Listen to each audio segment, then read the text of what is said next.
welcome to Tech Law Talks. I am Anthony Diana, a member of Reed Smith's Tech and Data Group. In each episode of this podcast, we will discuss cutting-edge issues on technology, data, and the law. We will provide practical observations on a wide variety of technology and data topics to give you quick and actionable tips to address the issues you are dealing with every day. Hello, this is Anthony Diana, and welcome back to Tech Law Talks and our M365 in 5 e-discovery series. We are joined by Lighthouse to explore the e-discovery issues associated with M365. And today we'll be talking specifically about Teams chats and some of the e-discovery issues associated with Teams chats. Today, joining me to talk about this issue are Kyle Marks from Reed Smith, an associate at Reed Smith, as well as John Holliday from Lighthouse. Welcome, guys. So let's get started. In terms of Teams chats, and I think one of the things that we talk about when you're thinking about a Teams chat is a lot of people say this is just like Skype. It's the Skype replacement. One of the things we want to talk about is the differences between the way you may have been handling Skype and Teams chat. So one of those is the fact that Teams chats are designed to be persistent. So Kyle, what can you tell us about that in terms of how that's going to impact the way you think about e-discovery downstream with a Teams chat? Thank you, Anthony. Yes, absolutely. Persistence of Teams chats is one of the big issues. It's not like a Skype where those are going to disappear after a while. Teams chats may last days, weeks, months, even years, which means that you're going to mix relevant with non-relevant content, which will present e-discovery challenges downstream. When producing those items, are you producing the relevant items only, the entire thread with redactions to just the relevant items, including confidentiality, proprietary information, trade secret information?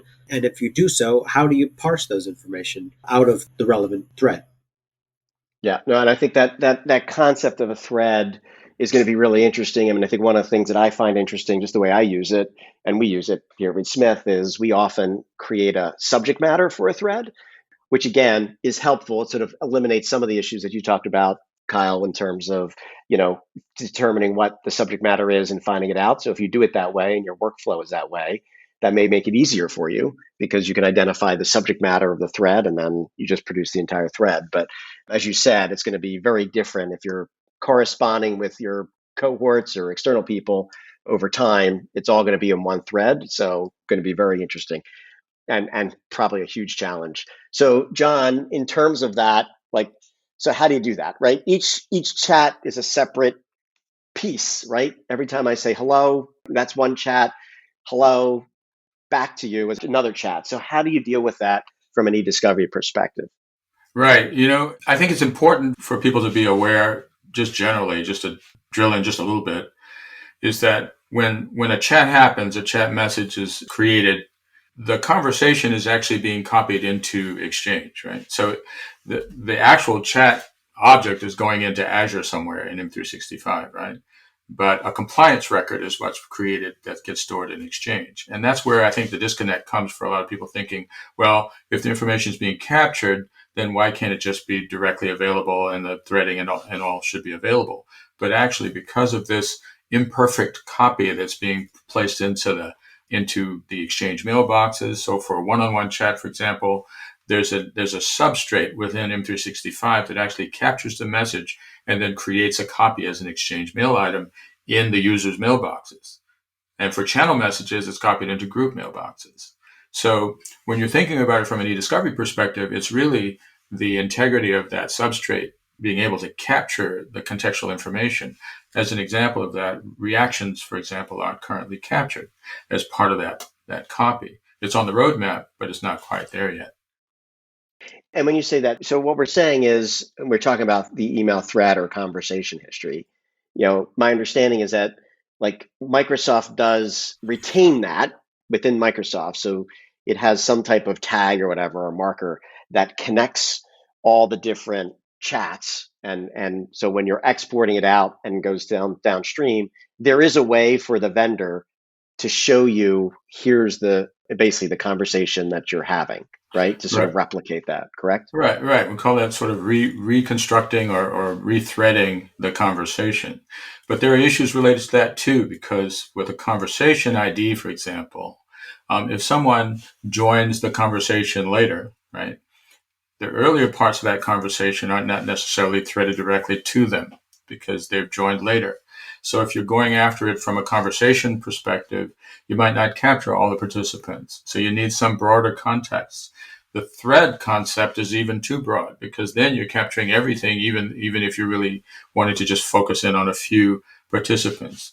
It's interesting that Advanced eDiscovery actually has a feature built into it, which does that rethreading for you so that when you're doing the review, you get the context around Yammer messages and threaded Teams conversations. If you're doing it with Core, then a bit more work has to be done, essentially reproducing what AED is providing for you. Yeah. So, and my understanding is this threading concept is something you're going to have to talk to your eDiscovery vendor about. Not every vendor is going to know about this. And obviously you have to talk to the law firms or whatever. So if you're thinking about it, this is a conversation to have. Like, how are we going to deal with threads? Not only in terms, I think, for processing, because I think you need a special tool to do it, John, but it's also in terms of review, right? Like if you have, as Kyle mentioned, if we have a 3-year thread, you're not going to give a 3-year thread to a reviewer necessarily. I mean, I don't know, but you'd have to come up with some special workflow with threads because it's not an email, right? And I think that's the issue. And like threads of email, you may have,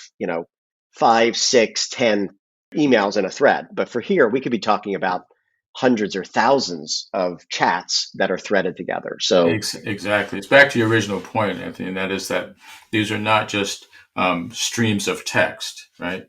They're discrete objects that are linked one to the other. Yeah.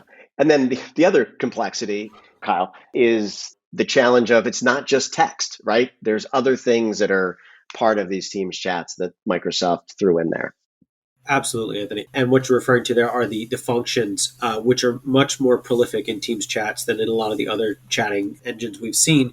Those include things like emojis, praise, memes, stickers, GIFs, even important and urgent flags that really will affect the downstream review and appearance.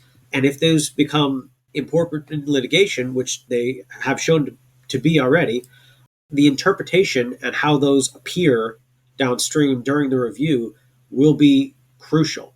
So some of these have been shown as attachments to the text or described in text in line or even just popping up in the chat itself.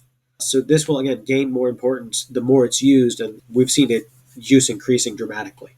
Yeah, and again, I think this is another thing. You're going to have to talk to the vendor and the law firm and whoever's doing the review to figure this out because, like as you said, some of these are, basically translated, like the emoji could be translated into smiley face. So if you're searching for smiley face, you could find it, but otherwise your search terms are not going to work on this. And as you said, you're going to have to teach or train people how to interpret this. Like, is a thumbs up, a thumbs down? How do you interpret each of these different emojis or GIFs or memes? And as we said, some of them aren't necessarily indexed. So there's a lot there to unpack, and you best be talking to everybody and coordinate a strategy because you don't want to just start throwing it over and sending it to the other side without really understanding the process you had to get there. So thanks, guys. This was really helpful. Thanks, everybody, for listening. We hope that you enjoyed this, and welcome back. We've got a lot more in this series to come your way. Tech Law Talks is a Reed Smith production. Our producer is Allie McCardle. For more information about Reed Smith's tech and data practice, please email techlawtalks@reedsmith.com. You can find our podcasts on Spotify, Apple Podcasts, Google Podcasts, Stitcher, and reedsmith.com, and our social media accounts at Reed Smith LLP on LinkedIn, Facebook, and Twitter. This podcast is provided for educational purposes. It does not constitute legal advice and is not intended to establish an attorney-client relationship, nor is it intended to suggest or establish standards of care applicable to particular lawyers in any given situation. Prior results do not guarantee a similar outcome. Any views, opinions, or comments made by any external guest speaker are not to be attributed to Reed Smith LLP or its individual lawyers. All rights reserved.